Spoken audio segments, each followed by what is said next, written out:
Grace and peace from God our Father and from our Lord and Savior, Jesus Christ. Amen. We hear Jesus speaking to us in the gospel just read, where he says, "No servant can serve two masters. For either he will hate the one and love the other, or he will be devoted to the one and despise the other. You cannot serve both God and money." You know, this, as I keep saying, the Pentecost season, or the time of the church, is devoted, this Pentecost season, to Jesus' teaching ministry in the Gospels, as he instructs his disciples. Back then, us disciples today are listening in on these conversations. What did he teach the disciples? It was so important. Well, maybe it's important for us too. And a subject that comes up again and again is money. It's something that comes up all the time in our day-to-day life. Money. How many of us as adults don't get our wallet out one or more times during the day?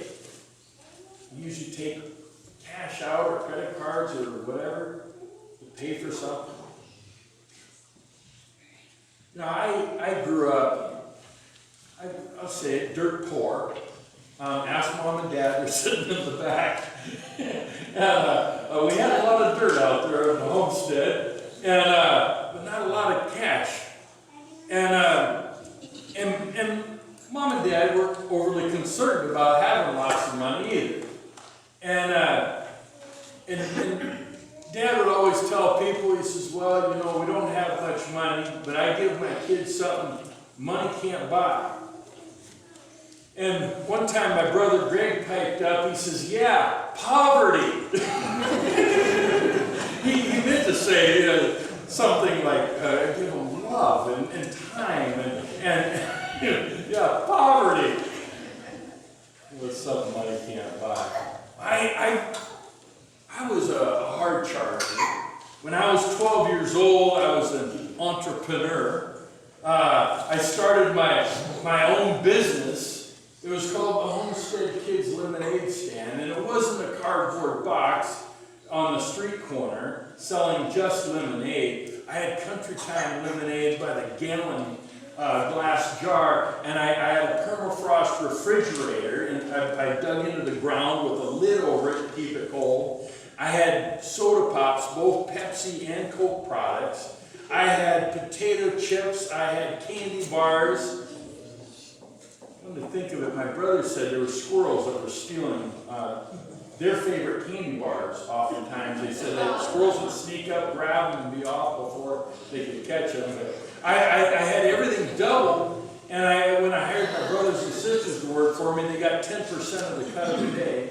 So I was still making money even when they were working for me. And I was grossing $30 a day on the weekdays and $50 a day on the weekends, which would be at least double in today's money. This was back in the late 70s.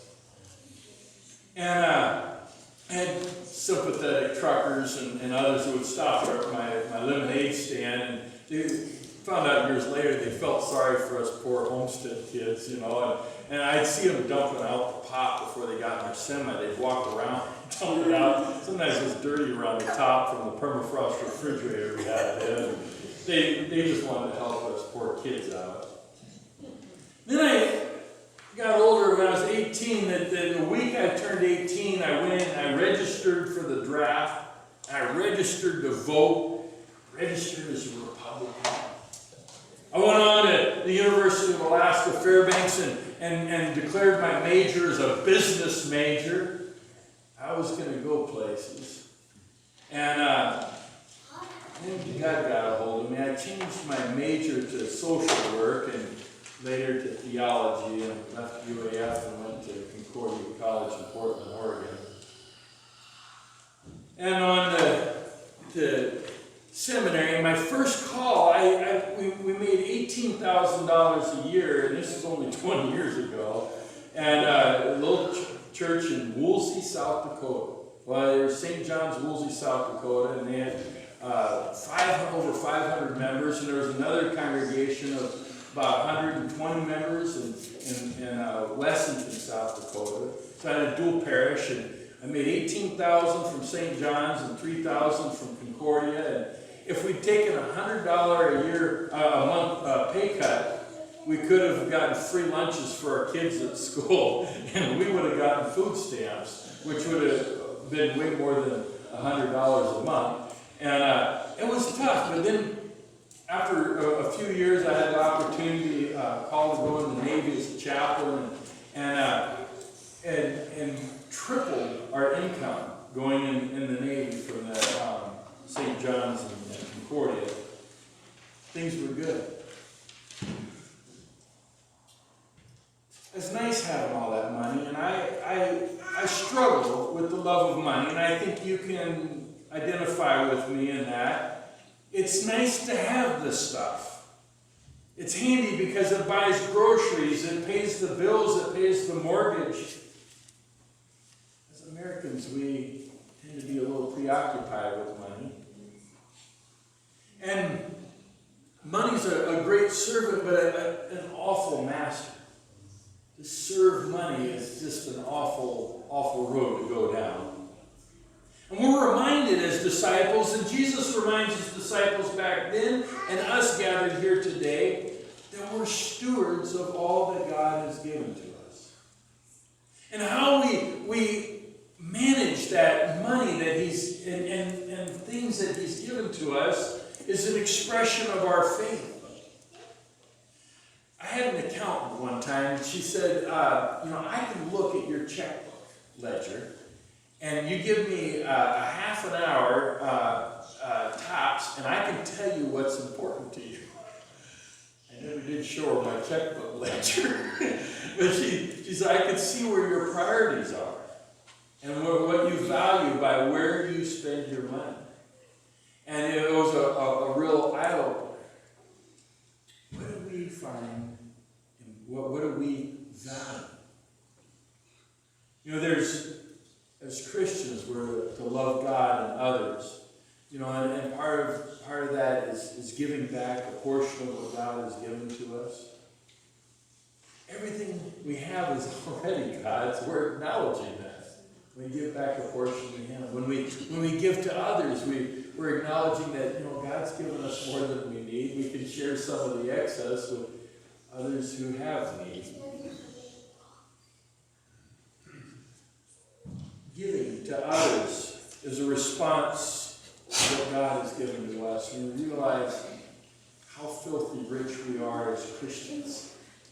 The very riches of heaven we have in our possession. Our inheritance boggles the mind of the Fortune 500 guys and gals. We realize how rich we are. We tend to be more generous. And we realize how much we've been given. We tend to be more generous.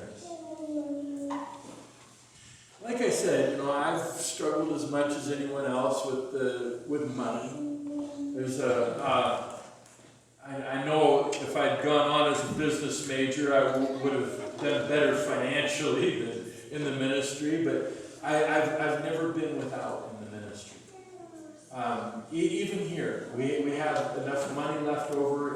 We have money left over at the end of the month. God provides for all our needs, and He always has. And to see that again and again, it's just amazing.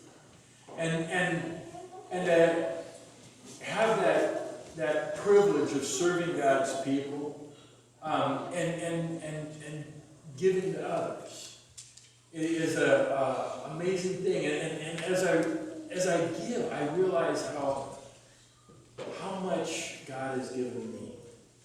And it's not that when we give, we get more. God will give us more. I'm not one of those health and wealth preachers. When you give, you realize how rich you are. And that's what happens. The more I give, the more I realize how truly rich I am. And all that God has given to me. And as we realize we're poor beggars, we stand with empty hands before God and He gives us everything we need. Not only temporal blessings, and children and food and all that we need to support our bodies and body and life. But He's given us Jesus. We're rich beyond all measure. And as this sinks in for us as disciples, we change, like Jesus' disciples did. Back then, we're in the process of changing today.